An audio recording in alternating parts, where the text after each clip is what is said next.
யோவான் எழுதின சுவிசேஷத்தின் புஸ்தகம் 12ஆம் அதிகாரம்.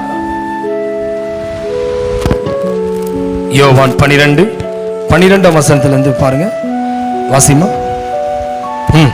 மறுநாளிலே இயேசு எருசலேமுக்கு வருகிறார் என்று பண்டிகைக்கு வந்த திரளான ஜனங்கள் கேள்விப்பட்டு குருத்தோலைகளை பிடித்து கொண்டு அவருக்கு எதிர்கொண்டு போகும்படி புறப்பட்டு, ஓசன்னா, கர்த்தருடைய நாமத்தினாலே வருகிற இஸ்ரவேலின் ராஜா ஸ்தோத்தரிக்கப்பட்டவர் என்று ஆர்ப்பரித்தார்கள். அல்லாமலும், சீயோன் குமாரத்தியே, பயப்படாதே, உன் ராஜா கழுதை குட்டியின் மேல் ஏறி வருகிறார் என்று எழுதியிருக்கிற பிரகாரமாக இயேசு ஒரு கழுதை குட்டியை கண்டு அதன் மேல் ஏறி போனார். இவைகளை அவருடைய சீஷர்கள் துவக்கத்திலே அறியவில்லை. இயேசு மகிமையடைந்த பின்பு இப்படி அவரை குறித்து எழுதியிருக்கிறதையும் தங்கள் இப்படி அவருக்கு செய்ததையும் நினைவு கூர்ந்தார்கள். ஆமென், ஹல்லேலூயா. நன்றாக கவனிங்க. இன்னைக்கு எல்லாருமே குருத்தோலை ஞாயிறு என்று சொல்லி உலகமெங்கும் இன்னைக்கு குருத்தோலையை கையில் ஏந்தி கொண்டு அவர்கள் கடந்து செல்வார்கள். ஆனால் இது எதற்காக செய்தார்கள் என்பதை குறித்து நாம் பார்க்கும். ஓசன்னா என்ற அர்த்தம் என்னவென்றால், இப்போதே எங்களை ரட்சியும். என்ன அர்த்தங்க? ஓசன்னா என்ன அர்த்தமா? இப்போதே எங்களை ரட்சியும். எல்லாருமே பாத்தீங்கன்னா குருத்தோலை ஏந்தி ஓசன்னா ஓசன்னான்னு சொல்லுவாங்க. அதற்கு அர்த்தம் என்னவென்றால், இப்போதே எங்களை ரட்சியும். இதுதான் இதனுடைய அர்த்தம். அப்போ இந்த குருத்தோலை அவர்கள் ஒவ்வொருவராய் நம்ம சபையில் இந்த குருத்தோலையினை வைப்பதில்லை. ஏன்னு கேட்டா, ரட்சிக்கப்பட்டவர்களுக்கு தான் சபை. இப்ப நிறைய பேர் கேட்பீங்க, ஐயா நம்ம சர்ச்சில் குருத்தோலையெல்லாம் வேண்டாமா? சபைக்குள்ள வந்தாவே ரட்சிக்கப்பட்டேன்னு அர்த்தம். ஒருவன் சபைக்குள்ள வரும்போது அவன் ரட்சிக்கப்பட்டவன் தான் உள்ளே கொண்டு வருவாரு. அப்போ சபைக்கு வெளியே ஒருத்தர் இருக்கா பாத்தீங்களா, அவன் ரட்சிப்பு அடையாதபடிக்கு இஸ்ரவேல் ஜனங்கள் எப்படியாக அவர்கள் ரட்சிப்புக்காக மோசேயை கொண்டு ஆண்டவர் நடத்தினார். ரட்சிப்புக்காக கானானுக்கு அவங்க போக முடியல. யோசுவா காலேப் மட்டும்தான் கானானுக்குள் பிரவேசித்தாங்க.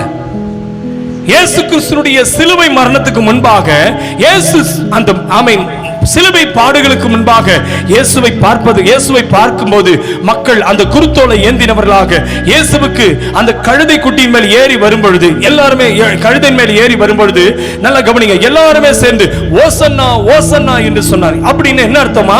ஓசன்னா என்ற என்ன அர்த்தம்? இப்போதே எங்களை ரட்சியும் என்று அர்த்தம். இது எபிரேய பாஷை. ஓசன்னா என்ற என்ன அர்த்தங்க? எபிரேய பாஷை. எபிரேய பாஷையில எங்களை இப்பொழுதே ரட்சியும் என்று அர்த்தம். குருத்தோலை என்றால் ஒரு ராஜா வெற்றி அடைந்த பிறகு ஓலையை காண்பிப்பார்கள்.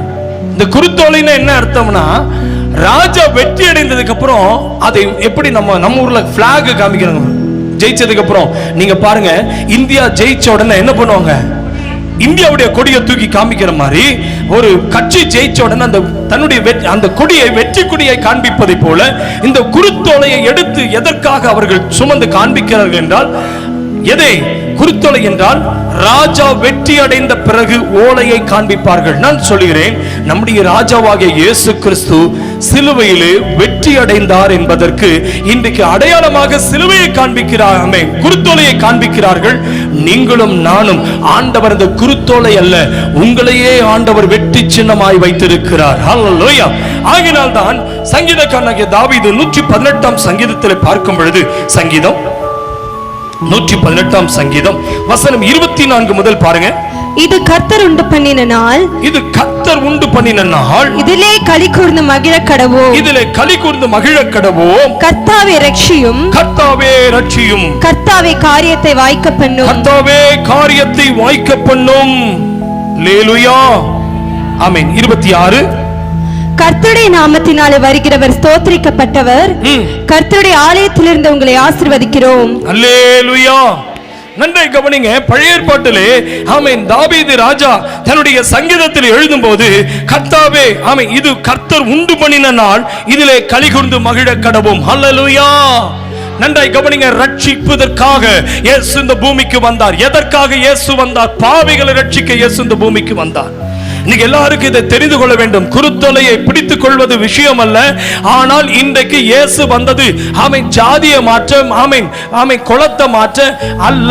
இயேசு வந்தது உங்களையும் என்னையும் பாவத்திலிருந்து ரட்சிக்க, உலகத்திலிருந்து ரட்சிக்க, அக்கிரமங்களிலிருந்து ரட்சிக்க இயேசு இந்த பூமிக்கு வந்தார். ஒரு ரட்சகர் பூமி, ஆமென். இயேசு பிறந்தபோது ரட்சகர் பிறந்திருக்கிறார். தாவீதின் ஊரிலே ரட்சகர் பிறந்திருக்கிறார் என்று ஆமென் தூதன் மூலமாய் வெளிப்படுத்தப்பட்டது. கரெக்ட்டுங்களா?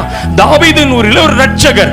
அந்த ரட்சகர் யார் என்றால் யோசேப்பினுடைய குமாரர்களாக பரிசேயன் பார்க்கும் பொழுதும், சதுசேயர் பார்க்கும் பொழுதும், ஆசாரியர்கள் பார்க்கும் பொழுது மக்கள் சொன்ன வார்த்தை, இவன் யோசேப்பினுடைய குமாரன் அல்லவா, யோசேப்பினுடைய குமாரன் அல்லவா, இவனுடைய சகோதரர்களோடு இருக்கிறார்கள் அல்லவா என்று சொல்லி இயேசுவை ஆமென் யோசேப்பினுடைய பிள்ளைகளாகவும் மரியாளுடைய பிள்ளைகளாகத்தான் காண்பித்துக் கொண்டிருந்தார்கள். நான் இன்றைக்கு காலை வேளையிலே அருமையான தேவ பிள்ளை நான் ஒன்று சொல்லுகிறேன். யோசேப்புக்கும் மரியாளுக்கும் பிறந்தது உண்மை என்றாலும் அவர் வந்தவர் ரட்சகராக இந்த பூமிக்கு பிறந்தார், ரட்சகராக இந்த பூமிக்கு வந்தார். ஆகையால் தான் இஸ்ரவேல் ஜனங்களிலே ஆமென் மக்கள் எழும்பி ஆமென் கூட்டமாய் கூடி இவர் அற்புதம் செய்தவர் ஆயிற்று, இவர் வியாதியை குணமாக்கினவர் ஆயிற்று, கண்ணில்லாதவனுக்கு குருடனாய் இருக்கிறவனுக்கு கண் பார்வையை கொடுத்தவர், மரித்த லாசருவை உயிரோடு எழுப்பினவர், எத்தனையோ அற்புதங்கள், 5 அப்பம் 5000 பேருக்கு போஜனத்தை கொடுத்தவர், எத்தனையோ அற்புதங்கள், கடலின் மேல் நடந்தவர், இத்தனை காற்றையும் கடலையும் ஆமென் காற்றையும் ஆமென் இறையாதே என்று சொன்னது அமைதியானதே. இந்த இயேசுவை பார்த்தபோது ஒரு அற்புதராக பார்த்ததை அல்லாமல் அவர்கள் சொன்ன வார்த்தை என்ன தெரியுமா? ஆமென் ஸ்தோத்திரம். இவர் யார் என்றால் இவர் என்னையும் உங்களை ரட்சிக்க வந்தவர். அல்லேலூயா. ஆகையால் தான் என்ன சொல்றாங்க? ஆமென் தாவீது அரசன் இப்படியாய் சொல்லுகிறார், கர்த்தாவே ரட்சியும், கர்த்தாவே காரியத்தை வாய்க்க பண்ணும். இயேசு உங்கள் வாழ்க்கையில காரியத்தை வாய்க்க பண்ணுவார். என் அன்புக்குரிய கர்த்தருடைய பிள்ளையே, உங்கள் குடும்பத்தின் வாழ்க்கையை வாய்க்க பண்ணுவார், உன் பிள்ளைகளுடைய வாழ்க்கையை வாய்க்க பண்ணுவார், உன் எதிர்காலத்தை வாய்க்க பண்ணுவார், குடும்பத்திலே ஆசீர்வாதத்தை வாய்க்க பண்ணுவார், நன்மையை வாய்க்க பண்ணுவார். உன்னுடைய குடும்பம் எப்படி இருக்க போகிறது என்று கேள்வியோடு இருக்கிறீர்களா? இன்றைக்கு கர்த்தர் வாய்க்க பண்ணுவார், வேலையை வாய்க்க பண்ணுவார், சமுதாயத்தில் உங்கள் பேரை வாய்க்க பண்ணுவார். நீ எங்க இருக்கிறையோ அங்க கர்த்தர் உங்களை வாய்க்க பண்ணுகிற தேவன் ஒருவர் இருக்கிறார். கரங்கள் விடுதலையிலே சொல்லுங்களேன் அருமையான தேவ பிள்ளையே. ஆகையால் தான் இன்றைக்கு கழுதையாகிய ஆமென் கழுதை எப்படியா இயேசுவை சுமந்து சென்றதோ அதே போல நீங்களும் நானும் ஒரு கழுதையாக இயேசுவை சுமந்து சென்று இயேசுவை அறிவிக்கிறவர்களாக மாற வேண்டும். அல்லேலூயா. கழுதை எப்படியாய் சுமந்து கொண்டு ஆமென் இயேசுவை வரவேற்பதற்கு ஆமென் சிலுவைக்கு அது வழி அனுப்பினதோ அதே போல நீங்களும் நானும் சிலுவைக்கு வழி அனுப்ப வேண்டாம். சிலுவைக்கல்ல, சிலுவையில் மரித்து உயிர்த்த இயேசுவுக்கு நீங்கள் வழிகாட்டியா அந்த கழுதை சுமந்ததை போல இயேசுவை உங்கள் உள்ளத்தில் ஏற்றுக்கொள்ளுங்கள், இயேசுவை உங்கள் இருதயத்தில் வைத்துக் கொள்ளுங்கள். ரட்சிப்பை நாம் குருத்தோலையிலே காண்பிப்பதல்ல, ரட்சிப்பை நம்முடைய வாழ்க்கையில காண்பிக்க வேண்டும். பாவத்திலிருந்து விடுவிக்கப்பட்ட மனுஷன் எப்படியா உன் குடியிலிருந்து விடுதலையானாய், எப்படியா அந்த விபச்சாரத்திலிருந்து விடுதலையானாய், எப்படியா அந்த அசுத்தத்திலிருந்து விடுதலையானாய், இயேசு என் பாவத்தை மன்னித்தார். இயேசுவை வெளிப்படுத்தும் பொழுது அங்கள் பாவம் மன்னிப்பு தாங்க ரட்சிப்பு. ஹல்லேலூயா. இந்த காலை வேளையில் ஆவியானவங்களோடு பேசுகிற வார்த்தை அருமையான தேவ பிள்ளையே, இன்றைக்கு ஆமென் ஆமென் கழுதையாக நாம் சுமக்கிறவராக மாற வேண்டும். ஆமென் ஸ்தோத்திரம். இன்றைக்கு நான் ஒன்று சொல்லட்டுமா? எத்தனை பேர் சொல்ல போறீங்க? இந்த ஆமென் இந்த குருத்தோலையை ஆமென் ஸ்தோத்திரம் இயேசு கிறிஸ்துவுடைய ஆமென் ரட்சிப்பதற்கென்று குருத்தோலையை காண்பித்தார்களே, நானும் நீங்களும் இந்த குருத்தோலை பிடிக்கிறவர்களாக அல்ல, நம்முடைய வேதாகமத்தை திருப்பிக் கொள்ளலாம். வெளிப்படுத்தின விசேஷத்தை நாம் திருப்பிக் கொள்ளலாம். 7ஆம் அதிகாரம், வெளிப்படுத்தின விசேஷம் 7ஆம் அதிகாரம் 9ஆம் வசனத்திலிருந்து வாசிங்க. இவைகளுக்கு பின்பு நான் பார்த்தபோது இதோ சகல ஜாதிகளிலும் கோத்திரங்களிலும் ஜனங்களிலும் பாஷைக்காரரிலும் இருந்து வந்ததும் ஒருவனும் எண்ணக்கூடாததுமான திரளான கூட்டமாகிய ஜனங்கள் வெள்ளை அங்கிகளை தரித்து தங்கள் கைகளில் குருத்தோலைகளை பிடித்து சிங்காசனத்திற்கு முன்பாகவும் ஆட்டுக்குட்டியானவருக்கு முன்பாகவும் நிற்க கண்டேன். அவர்கள் மகா சத்தமிட்டு ரட்சிப்பின் மகிமை சிங்காசனத்தின் மேல் வீற்றிருக்கிற எங்கள் தேவனுக்கும் ஆட்டுக்குட்டியானவருக்கும் உண்டாவதாக என்று ஆர்ப்பரித்தார்கள்.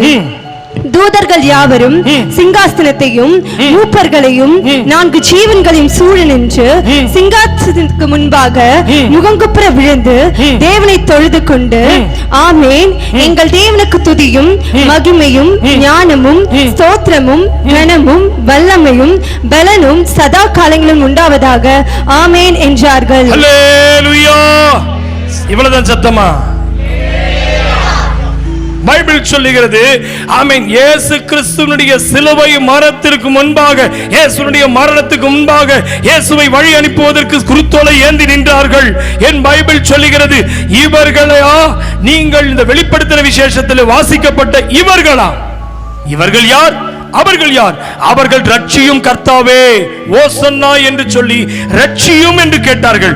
இப்போ அந்த ரட்சியும் என்பவர்கள் குருத்தோலையை சுமக்கிறார்கள். ஆனால் ரட்சிப்பை சுமந்தவர்கள் வெள்ளை அங்கே தரித்து நிற்கிறார்கள். ஹல்லேலூயா. இப்ப நீங்க கேட்பீங்க, அவங்க எல்லாம் குருத்தோலையை வச்சிருக்கிறாங்க ஐயா, அவங்க எல்லாம் குருத்தோலையை சுமந்துட்டு போறாங்க, நம்மளும் சுமந்துட்டு பவனி வரலாமோ? அருமையான தேவ பிள்ளையே, உங்களையும் என்னையும் இந்த பூமியிலே ரட்சிப்பதற்காக இயேசு வந்தார் என்று குருத்தோலை, ஆமென், இந்த ஓலைகளை, பனை ஓலையும் தென்னோலையும் வைத்து இதை காண்பிப்பதற்கல்ல, ரட்சிக்கப்பட்டவுடைய வீடு, சகையுடைய வீடு ரட்சிக்கப்பட்டதை வெளிப்படுத்தினது. ஹல்லேலூயா. சமாரியாவுடைய வாழ்க்கை ரட்சிப்பை காண்பித்தது. ஆமென். ஹல்லேலூயா.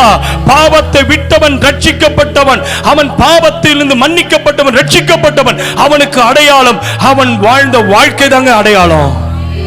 ஒரு நாள் அந்த ஓலை காஞ்சு போய் தூக்கி வீசிடலாம், ஆனா ரட்சிப்பு காயவே காயாது. இன்னைக்கு நான் சொல்லுகிறேன், ஆமென், ரட்சி ஓசன்னா என்று இன்றைக்கு எல்லாரும் பாடிக்கொண்டு போவதை போல இன்றைக்கு பூமியில பாடுகிற பாட்டல்ல இந்த பாடல். ஆமென், ஸ்தோத்திரம். முடிவு வரைந்தும் நிலை நிற்பவனே ரட்சிக்கப்படுவான் என்று பைபிள் சொல்லுகிறது. நீ இன்றைக்கு இந்த பூமி, ஆமென், அந்தியம் காலம், கடைசி காலத்தில் நாம் இருக்கிறோம். இயேசுவின் வருகை சமீபமாக இருக்கிறது. உன் ரட்சிப்பு, ஆமென், 1975 ஞானஸ்நானம் எடுத்தையா ஐயா, 1985 அபிஷேகம் பெற்றையா, இன்னைக்கு இருக்கா? இன்றைக்கு முடிவு பரிணாமம் நிலை நிற்பவனே ரட்சிக்கப்படுவான். பாவ சாபம் உலகம் என்றைக்குமே நாம் வாழ்ந்து கொண்டிருக்கிற உலகம் என்றைக்குமே நாம் அழிந்து போய் விடுவோம். என்றைக்குமே இந்த உலகம் நம்மை அழித்து விடும், இந்த அசுத்தம் ஈர்த்து விடும். கடைசி மட்டும் நிலைத்திருக்கிறவனே ரட்சிக்கப்படுவான் என்று பைபிள் சொல்லுகிறது. எத்தனை பேர் ரெடியா இருக்கீங்க? ஐயா, மரணங்கள் வரட்டும், வியாதிகள் வரட்டும், கஷ்டங்கள் வரட்டும், துன்பங்கள் வரட்டும், என்ன நெருக்கடி வந்தாலும் இந்த ரட்சிப்பனை விடமாட்டேன் என்று எத்தனை பேர் சொல்ல போறீங்க? அந்த வசனத்தை தான் நம்ம பார்க்கிறோம். என்ன பார்க்கிறோம்? ஆமென், ஸ்தோத்திரம். 9ஆம் வசனத்தை என்ன பார்த்தோம்? இவைகளுக்கு பின்பு நான் பார்த்தபோது இதோ சகல ஜாதிகளிலும் கோத்திரங்களிலும் ஜனங்களிலும் பாஷைக்காரர்களும் என்று வந்ததும் ஒருவனும் எண்ணக்கூடாதமான திரளான கூட்டமாகிய ஜனங்கள் வெள்ளை அங்கி தரித்து, ஆமென், தங்கள் கைகளிலே குருத்தோலைகளை பிடித்து சிங்காசனத்துக்கு முன்பாக ஆட்டுக்குட்டியானவருக்கு முன்பாக நிற்க கண்டேன். ஹல்லேலூயா. பிரதர், உங்ககிட்ட தான் ஆண்டவர் பேசுறாரு பிரதர், ஒரு அல்லேலூயா சொல்லுங்க பிரதர். ஏன் பிரதர் இப்படி இருக்கீங்க பிரதர்? ஆண்டவரை பார்த்து அல்லேலூயான்னு கூப்பிடு. இன்னைக்கு நான் சொல்லட்டுமா, உன் ரட்சிப்பும் கூட இருக்கிறதா? ரட்சிக்கப்பட்டயா நீ? எத்தனை பேர் சொல்ல முடியும்? அந்த ஆட்டுக்குட்டி அவனுடைய சிங்காசனத்துக்கு முன்பாக அவர் உட்கார்ந்து இருக்கும் பொழுது வெள்ளை அங்கி தரித்தவர்களாக இருக்க வேண்டும் என்றால் எத்தனை பேர் ரெடியா இருக்கீங்க? அந்த குருத்தோலை ஏந்தினவர்களாக, வெள்ளை அங்கி தரித்தவர்களாக ஆண்டவருக்கு முன்பாக, ஆமென், ஹல்லேலூயா, ஓசன்னா என்று பாடுகிற நீங்கள், ஆமென், இயேசு கிறிஸ்துவோடு நடந்தால், இயேசு கிறிஸ்துவின் இரத்தத்தால் கழுவப்பட்டால், இயேசு கிறிஸ்துவை சொந்த ரட்சகராக ஏற்றுக்கொண்டால் பாவம் இல்லாத ஒரு இடத்துக்கு போகலாம், பரிசுத்தமுள்ள தேசத்துக்கு போகலாம், பரிசுத்தமான நாட்டுக்கு போகலாம். இந்த நாடு ஒரு நாள் இந்த பூமி அழிந்து போய்விடும். அழியாத ஒரு நாடு ஒன்று உண்டு. அந்த நாடுதான் பரலோகம். அந்த ராஜ்யம் தான் பரலோக ராஜ்யம். அந்த நீதிமானுடைய கூடாரங்கள், அந்த நீதிமானுடைய சந்ததி, தேவன் அமர்ந்திருக்கிற அந்த சிங்காசனத்துக்கு முன்பாக வெள்ளை அங்கி படி, ஆமென், தரித்தவராக, ஆமென், ஆமென், ஸ்தோத்திரம், குருத்தோலை தூக்கினவராக ரட்சிக்கப்பட்டவர்கள் மட்டும் தாங்க வெள்ளை அங்கி தரிக்க முடியும். அல்லேலூயா, அல்லேலூயா. இப்ப நீங்க கேட்பீங்க, ஐயா, ஆமென், அப்படின்னா என்ன அர்த்தம் ஐயா? அதனுடைய அர்த்தம் என்னன்னு கேட்பீங்களா? இன்னைக்கு நான் சொல்லட்டுமா? ஹல்லேலூயா, ஆமென். பைபிள் அதே 13ஆம் வசனத்தில் பார்க்கும்போது, அப்பொழுது மூப்பர்களில் ஒருவன் என்னை நோக்கி வெள்ளை தரித்தவர்கள் இவர்கள் யார், எங்கே இருந்து வந்தார்கள் என்று கேட்டான். அதற்கு நான், ஆண்டவரே, அது உமக்கே தெரியும் என்றேன். அப்பொழுது இவர்கள் மிகுந்த உபத்திரவத்திலிருந்து வந்தவர்கள், இவர்கள் தங்கள் அங்கிகளை ஆட்டுக்குட்டியுடைய இரத்தத்தை தோய்த்து விழுத்தவர்கள். அல்லேலூயா. ஆனபடியால் இவர்கள் தேவனுடைய சிங்காசனத்துக்கு முன்பாக இருந்து இரவும் பகலும் அவருடைய ஆலயத்தில் அவரை சேவிக்கிறார்கள். சிங்காசனத்தின் மேல் வீற்றிருக்கிறவர்கள் இவர்களுக்குள்ளே வாசமாயிருப்பார். ஹலோ, ஒரே வீட்டுக்குள்ள ஒரு பிரச்சனைங்க ஐயா, அவங்க மேல போய் நிக்க முடியும். வீட்டுக்குள்ள ஒரே உபத்திரவங்க ஐயா, அவங்க மேல போய் நிக்க முடியும். சரீரத்தில் ஒரே உபாதையா, அவங்க மேல போய் நிக்க முடியும். ஒருவேளை சரீர உபத்திரவத்தை பட்டுக் கொண்டிருக்கிற அன்பு கர்த்தருடைய பிள்ளையே, ஒருவேளை சரீரத்தில் நிறைய கஷ்டங்கள் சுமந்து கொண்டிருக்கிற தேவ பிள்ளையே, குடும்பத்தால் ஒதுக்கப்பட்டு, பிள்ளைகளால் ஒதுக்கப்பட்டு, பணத்தால் வெறுக்கப்பட்டு, பணம் உள்ளவர்களால் வெறுக்கப்பட்டு, சொந்தங்கள் பந்தங்கள் எல்லாரும் கைவிடப்பட்டவர்களை ஆண்டவர் சொல்றாரு, யார் இவர்கள்? இவர்கள் மிகுந்த உபத்திரவத்தை அடைந்தவர்கள். யார் இவர்கள்? பசியோடு வந்தவர்கள். யார் இவர்கள்? தாகத்தோடு வந்தவர்கள். யார் இவர்கள்? வீடு இல்லாமல் சுமாமே கஷ்டத்தையே வாழ்க்கையில சுமந்தவர்கள். இவர்கள் தான் அங்கே ஆட்டுக்குட்டி ஆண்டவர் ராஜ்யத்திலே வந்து நிற்பார்கள். பைபிள் சொல்லுகிறது, வெள்ளை வஸ்திரம் சும்மா இங்க பூமியில போட்டு குருத்தோலையை தூக்கிக்கலாம். இந்த வெள்ளை வஸ்திரம் என்பது எதை காண்பிக்கிறது? ஆவிக்குரிய ஜீவியத்தை காண்பிக்கிறது. உள்ளொரு ஆத்துமா இருக்கு. அந்த ஆத்துமாவை சுத்தமாய் வைத்துக் கொண்டால் மட்டும்தான் மேல போய் நிற்க முடியும். அந்த ஆத்துமா ரத்தத்தால் தோய்த்து வெளுக்கப்பட்டு இருக்க வேண்டும். அந்த ரத்தத்தால் தோய்க்கப்பட்டவர்கள் மட்டும்தான் பரலோக ராஜ்யத்தில் வந்து நிற்க முடியும் என்று பைபிள் சொல்லுகிறது. ஆமென். நல்ல கவனிங்க.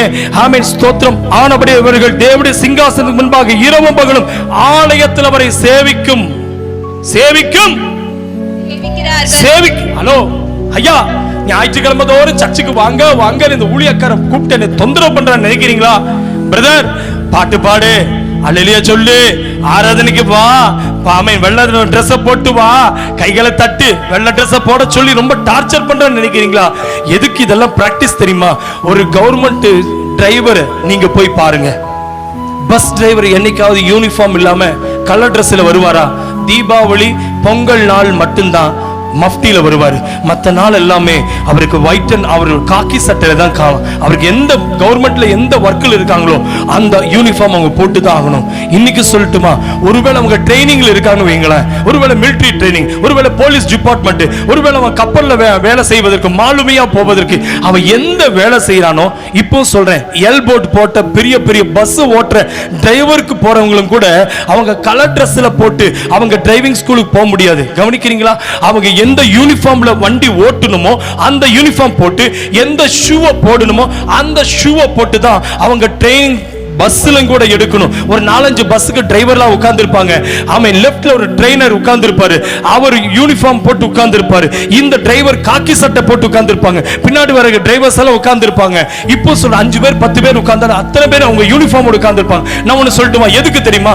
இன்னைக்கு பிராக்டிஸ் பண்ணாதான் நாளைக்கு நீ ஆமென் அந்த யூனிஃபார்ம்ல நீ டிரைவிங் ஸ்கூல்ல படிச்சதுதான் நீ பிராக்டிஸ் பண்ண முடியும். எங்க பஸ் ஓட்டும் போது. அதே போலதான் இங்க சர்ச்சுக்கு வரும்போது எதுக்கு ஒயிட் போட சொல்றேன் தெரியுங்களா? இந்த ஒயிட்ட போட்டுட்டு இன்னைக்கே நீ பிராக்டிஸ் பண்ணிட்டு இருந்தீங்கன்னா இந்த ஆட்டுக்குட்டியோட ரத்தம் நம்மளை தோய்த்து வெளுத்தப்பட்டத ஒரு நாள் அந்த பலிபீடத்தில் நிற்கும் போது கலர் ட்ரெஸ் அங்க வேலை செய்யாது. ஆத்துமாவோட அந்த வஸ்திரம், இயேசு கொடுக்கிற அந்த மின்னான வஸ்திரம், அந்த மெல்லிய வஸ்திரம், நீதிய வஸ்திரம், ரட்சிப்பின் வஸ்திரம், பரிசுத்த வஸ்திரம், ஒரு ஆட்டுக்குட்டியானவருக்கு முன்பாக போய் நிற்கும் பொழுது இதோ வெண்மையும் சிவப்புமானவர், அவர் மகா பிரகாசமானவர், அவருடைய முகத்தை பார்ப்பதற்கு கூட தகுதியற்ற நம்மை போய் நிற்கும் பொழுது இவர்கள் தேவனுக்காக ஞாயிற்றுக்கிழமை தோறும் ஆராதிக்க வந்தவர்கள். இவர்கள் யார்? ஐயா, இரவெல்லாம் ஜெபித்தவர்கள். இவர்கள் யார்? உபவாசம் இருந்து ஜெபித்தவர்கள். இவர்கள் யார்? பாட்டு பாடி ஆராதித்துக் கொண்டவர்கள். உபத்திரம் வந்தது, போராட்டம் வந்தது, நெருக்கம் வந்தது, பிரச்சனைகள் வந்தது. அத்தனை வந்த போதுகளும் இயேசு போதும் என்று நின்ற இந்த கூட்டம், மகா பரிசுத்தவான்கள் கூட்டத்தின் நடுவே இன்றைக்கு ஏழை மனிதனாக என்னையும் முன்னையும் இயேசு ஏற்றுக்கொள்ள வல்லவராயிருக்கிறார். எத்தனை பேர் ரெடியா இருக்கீங்க? ஐயா, அந்த வஸ்திரத்தை தரித்து இன்னைக்கு நான் சொல்லட்டுமா, உலகத்தை ஆமென் உலகத்தில் நீ பார்க்கும்போது இந்த குருத்தோலை என்பது இவ்வளவு நாள் தெரியாம இருந்திருக்கும். எல்லாரும் குருத்தோலை பிடிக்கிறாங்க. இனி குருத்தோலை ஞாயிறுன்னு சொல்லி எல்லாம் துக்கமா போயிட்டு இருப்பாங்க. ஒன்னு சொல்லட்டுமா, ரட்சிக்கப்படாதவன் தான் குருத்தோலையை தூக்கிட்டு அழுதுட்டு இருப்பான். ரட்சிக்கப்பட்டவன் குருத்தோலை அல்ல, இந்த பைபிளை சுமந்து கொண்டு சொல்லுவான், இதோ உலகத்தை பாவத்தை சுமந்து தீர்க்கிற தேவாட்டுக்குட்டி இதோ வருகிறார், இதோ வருகிறார். இந்த பைபிளை சுமந்து கொண்டிருக்கிற ஒரு மனுஷனுக்காக என் இயேசு இனி ரத்தம் சிந்துகிறவராக அல்ல, இனி அவர் சிலுவையில் மரிக்கிறவராக அல்ல, அவர் மரித்து அடக்கம் பண்ணப்பட்டு உயிர்த்தெழுந்தவர். என் இயேசு ராஜாதி ராஜாவாய் வரப்போகிறார். அவர் வரும் பொழுது இந்த வஸ்திரத்தை தரித்துக் கொண்டவன், இந்த வேதத்தை சுமந்து கொண்டவன், இவன் இன்னி கண்ணீர் அடைவதில்லை. என்ன வாசிக்கிறப்பா? ஹalleluya. இனி இவர்கள் கண்ணீர் இல்ல. இவர்களுக்கு ஆமென் என்ன போட்டுக்குமா? ஹalleluya, ஹalleluya. ஆமென். சிங்காசனத்தின் மேல் வீற்றிருக்கிறவர் இவர்களுக்குள்ளே வாசமாயிருப்பார். எத்தனை பேர் ரெடியா இருக்கீங்க? உங்களோட இருக்கிறவர் யாரு பிரதர்? இருக்காரா அவரு? பிசாசுகள் தனக்கு ஒரு சிங்காசனத்தை போட்டு உட்கார்ந்து இருக்குது. ஆனா கர்த்தரை நம்புகிறவர்களுக்கு சிங்காசனம் பூமியில் இல்ல, பரலோகத்தில் ஆண்டவர் போட்டிருக்கிறார். ஒரு சொல்லுங்களேன், ஒரு சொல்லுங்களேன். இன்னைக்கு இந்த வசனத்தை கேட்டுக்கொண்டு கருமையான தேவ பிள்ளையே, உங்களை நீங்கள் ஆராய்ந்து பாருங்கள், உங்களை நீங்களே ஒப்புக் கொடுங்கள். கர்த்தர் ஆசீர்வதிப்பார். 16ஆம் வசனம் பாருங்க. இவர்கள் இனி பசி அடைவதில்லை, இனி இவர்கள் தாகம் அடைவதில்லை, வெயிலாகிலும் உஷ்ணமாவது இவர்கள் மேல் படுவதில்லை. ஐயா கஷ்டமான வேலை செய்யற ஐயா, காலையிலிருந்து மதியானம் வரைக்கும் உடம்பு முடியல ஐயா, பிரஷர் தான், சுகர் ஐயா, இத்தனை வியாதியில நான் இவ்வளவு கஷ்டப்பட்டு கூட நான் ஜோம் பண்ணிட்டு இருக்கிறேன். என்னை யாருமே பார்க்கலையா, என் சம்பளத்தையும் கூட ரொம்ப 250 ரூபா தான் ஐயா தராங்க, என் கஷ்டத்தை என் பிள்ளைங்க கூட பார்க்கல. இன்னைக்கு சொல்லட்டுமா, பைபிள் சொல்லுது, இனி உனக்கு பசி இல்ல, இனி உனக்கு தாகம் இல்ல, வெயிலாகிலும் ஆமென் சோத்திரம் உஷ்ணமாகிலும் உன்னை சேதப்படுத்துவதில்லை. ஒரு இடத்தை கர்த்தர் அனுப்ப போகிறார். எத்தனை பேர் ஆயத்தமா இருக்கீங்க? அந்த இடத்துக்கு போகணும்னு ஆசைப்பட்டீங்கன்னா பைபிள் கீழே சொல்லுகிறது, ஹல்லேலூயா. பாருங்க, ஆமென். இவர்கள் சிங்காசனத்தின் மத்தியில் இருக்கிற ஆட்டுக்குட்டியானவரே இவர்களை மேய்த்து இவர்களை ஜீவ தண்ணீரில் உள்ள ஊற்றுகள் அண்டைக்கு நடத்துவார். தேவன் தாமே அவருடைய கண்ணீர் யாவையும். எத்தனை பேர் ரெடியா இருக்கீங்க? பைபிள் வசனத்தை பார்த்தாதாப்பா அது வசனம் உள்ள போகும். ராஜா, தேவன் உன் கண்ணீரை துடைக்கணுமா? இன்னைக்கு நீ கண்ணீர் துடைக்கப்படுதா? இல்ல தானே? நான் ஜெபிச்சு பார்க்கிறேன், பிரச்சனை மாறல, உபவாசம் பண்ணி பார்க்கிற முடியல, இந்த பூமியில் இருக்கிற வரைக்கும் கண்ணீர், ஒரு நாளும் கண்ணீர் துடைக்கப்படும். எத்தனை பேர் ஆயத்தமா இருக்கீங்க? எழும்பி நிற்போம், கண்களை அடைப்போம். இந்த நாளிலே கர்த்தர் நம்மோடு பேசின வார்த்தைக்காக இந்த குருத்தோலை ஞாயிறு என்று சொல்லி ஆமீன் ஓசன்னா என்றால் இப்போதே எங்களை ரட்சியும் என்ற அர்த்தம். எல்லா வாய்களை திறந்து ஜெபம் செய்வோம். பரலோகத்தின் நல்ல பிதாவே, இந்த கேட்ட வார்த்தையின்படி இன்னைக்கு ஆண்டவரே, குருத்தோலை என்றால் ராஜா வெற்றி அடைந்த பிறகு ஓலையை காண்பிப்பார்கள். இன்றைக்கு இந்த குருத்தோலை என்றால் என்ன என்பதை எங்களோடு பேசினீர் ஆண்டவரே. இன்றைக்கு ஆண்டவரே, நாங்கள் குருத்தோலையை தூக்குகிறவராக அல்லாமல் இந்த பைபிளை சுமந்து ஒவ்வொரு வீடு வீடாய், கிராமம் கிராமமாய் எங்களுடைய ஆமென் சோத்திரம் எரிகோ பட்டணம் முழுவதும் எப்படியாய் ஹல்லேலூயா ஜனங்கள் துதிக்க ஆரம்பித்தார்களோ, நாங்கள் எங்கள் பட்டணத்தை சுற்றி இந்த பைபிளை சுமந்து கொண்டு ஜெபிக்க போகிறோம். இந்த பைபிளை சுமந்து எல்லா இடத்திலும் நாங்கள் செய்தியை கொடுக்க போகிறோம். இந்த பைபிளை கொண்டு எல்லா இடத்திலும் இயேசுவை அன்பை அறிவிக்க போகிறோம். கொடுத்த நல்ல சத்தியத்துக்காக ஸ்தோத்திரம். இந்த நாளில் வந்த பிள்ளைகளை ஆசீர்வதியும். வரத்தவரின பிள்ளைகள் வருகிற நாட்களை கொண்டு வாரும். ஆசீர்வதிக்கிறேன். உஷ்ணம் இல்லாத ஒரு நாட்டுக்கு போக போகிறோம், பசி இல்லாத ஒரு நாட்டுக்கு போக போகிறோம், கண்ணீர் இல்லாத ஒரு தேசத்துக்கு போகிறோம். இந்த ஜெபத்தை கேட்டு நன்றி. இயேசு கிறிஸ்துவின் நாமத்தில் ரட்சிக்கப்பட்ட எங்களை சேர்த்துக் கொண்டதுக்காக ஸ்தோத்திரம். இயேசுவின் நாமத்தில் ஜெபங்கள் நல்ல பிதா. ஆமென், ஆமென். God bless you.